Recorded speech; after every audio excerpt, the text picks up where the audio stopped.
नमस्कार, प्रणाम। मैं आपकी दोस्त प्रतिमा। स्वागत है आप सभी का हमारे YouTube चैनल में। कैसे हैं आप सभी?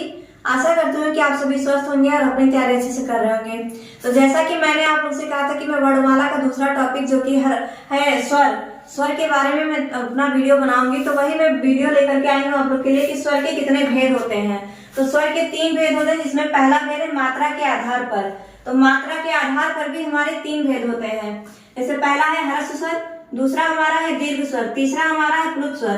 ये प्लुत स्वर जो है ये संस्कृत में बोले जाते हैं, लेकिन अगर हिंदी की बात करें तो हिंदी में केवल ह्रस्व और दीर्घ ही आते हैं, लेकिन पढ़ा इस पर भी जाता है। तो हम बात करते हैं कि ह्रस्व स्वर होते क्या है। ह्रस्व स्वर वो स्वर होते हैं जिनके वर्णों के उच्चारण में केवल एक मात्रा के बराबर समय लगता है, उनको हम बोलते हैं ह्रस्व स्वर। इनकी संख्या 4 होती है। आ, ई, उ, री, ये चारों हमारे ह्रस्व स्वर हैं। अब हम बात करते हैं दूसरा स्वर पे। दूसरा स्वर हमारा है दीर्घ स्वर। दीर्घ स्वर जिन वर्णों के उच्चारण में 2 मात्रा के बराबर समय लगता है, यानी ह्रस्व स्वर की अपेक्षा ज्यादा समय लगता है, इनकी संख्या भी 7 होती है। यानी ह्रस्व स्वर जो होता है इनकी संख्या 4 होती है, लेकिन जो दीर्घ स्वर होता है इनकी संख्या 7 होती है। तो इनके उच्चारण में हमें 2 मात्रा के बराबर का समय लगता है। जैसे आ, तो इसमें टाइम लगता है बोलने में। ई, उ, ए, आए, ओ, आओ, इन 7 को बोलने में हमें ज्यादा समय लगता है, इसीलिए हम इनको बोलते हैं दीर्घ स्वर। आइए हम बात करते हैं पुलुत स्वर के बारे में। पुलुत स्वर हमारा ये संस्कृत में अधिकतर इसका प्रयोग होता है और इनके उच्चारण में 3 मात्रा के बराबर का समय लगता है। यानी ह्रस्व दीर्घ दोनों से ज्यादा समय लगता है, यानी इसमें 3 मात्रा के बराबर का समय लगता है। और यह जो है संस्कृत का तीसरा भेद माना जाता है। इसका प्रयोग हिंदी में नहीं होता है, इसका प्रयोग संस्कृत में ही होता है।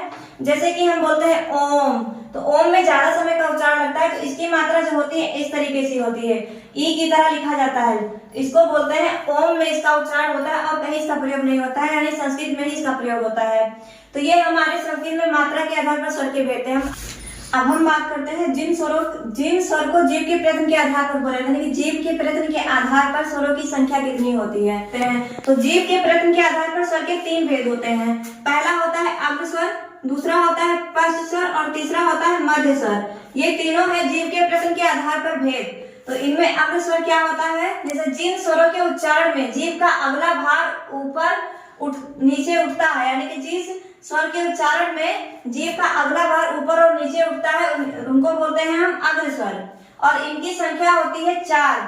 जो दोनों ई होते हैं और दोनों आय होते हैं, इनको बोलते हैं हम अग्र स्वर। यानी ई, ए, आय, ये चारों हमारे हैं अग्र स्वर। अब हम बात करते हैं पश्च स्वर के बारे में। तो जिन स्वरों के उच्चारण में जीव का पिछला भाग सामान्य स्थिति में उठता है, हल्का सा उठता है, इनकी संख्या 5 होती है। तो इसमें आ, दोनों उ और ओ, आओ, ये 5 मिला करके होते हैं हमारे पश्च स्वर। अब हम बात करते हैं मध्य स्वर के बारे में। तो जो हमारा मध्य स्वर होता है, इनके उच्चारण में जीव का मध्य भाग हल्का सा ऊपर उठता है, थोड़ा सा ऊपर उठता है। इनकी संख्या केवल 1 होती है, यानी केवल जो छोटा अनार वाला होता है यही इसमें होता है, यानी कि मध्य स्वर में। तो आप लोग को समझ में आ गया होगा। अब हम इसके स्वर के तीसरे भेद के बारे में बात करते हैं। तो अब हम बात करते हैं मुखाकृति के आधार पर स्वर के कितने भेद होते हैं।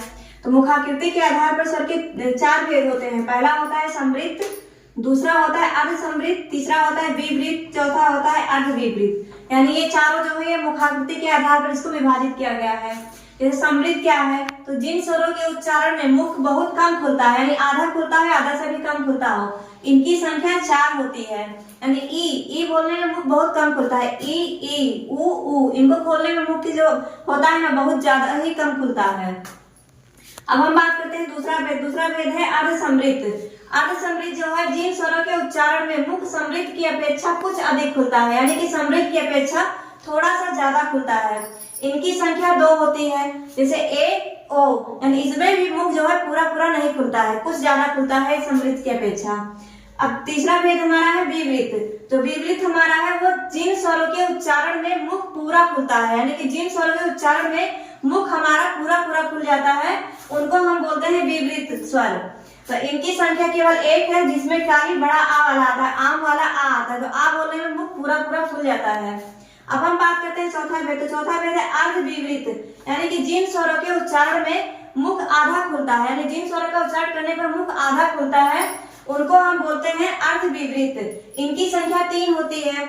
आ, ए औ, यानी इनको बोलने में मुख आधा आधा ही खुलता है।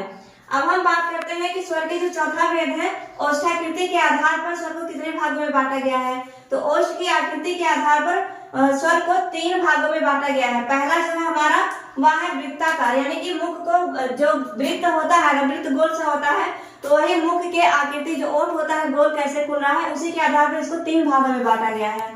जैसे वृत्ताकार में हमारा 4 स्वर आ जाता है, जैसे कि उ, बड़ा उ, ओ, आओ, ये चारों वर्ड हमारे जो है ये वृत्ताकार स्वर में आ जाते हैं। और दूसरा स्वर जो हमारा है अवृत्ताकार, यानी कि इसमें कोई वृत्त नहीं बनता है, यानी मुख गोल तरीके से नहीं होता है। इसमें आ जाता है हमारा 4 स्वर, जैसे ई, ए, आए। इन चारों को बोलने पर हमारा जो मुंह है वो एकदम ही वृत्त की तरह से नहीं बनता, टेढ़ा मेढ़ा बनता है, तो इसको हम बोलते हैं अवृत्ताकार। वही जो हमारा आ होता है यह उदासीन होता है, क्योंकि इसमें ना ज्यादा खुलता है और ना ही टेढ़ा ज्यादा होता है, तो इसको बोलते हैं उदासीन। ना तो इसको हम वृत्ताकार में ले पाते हैं, ना हम अवृत्ताकार में ले पाते हैं, तो इसीलिए हम इसको छोटा आ को बोलते हैं उदासीन वर्ण। तो आप लोग को स्वर के भेद समझ में आ गया होगा। स्वर के जो भेद होते हैं वो 4 होते हैं, और चारों मैंने आप लोग को बता दिया है। तो आशा करते हो कि आप लोग को ये वीडियो समझ में आ गया होगा। तो हमारा जो नेक्स्ट टॉपिक है वह है व्यंजन।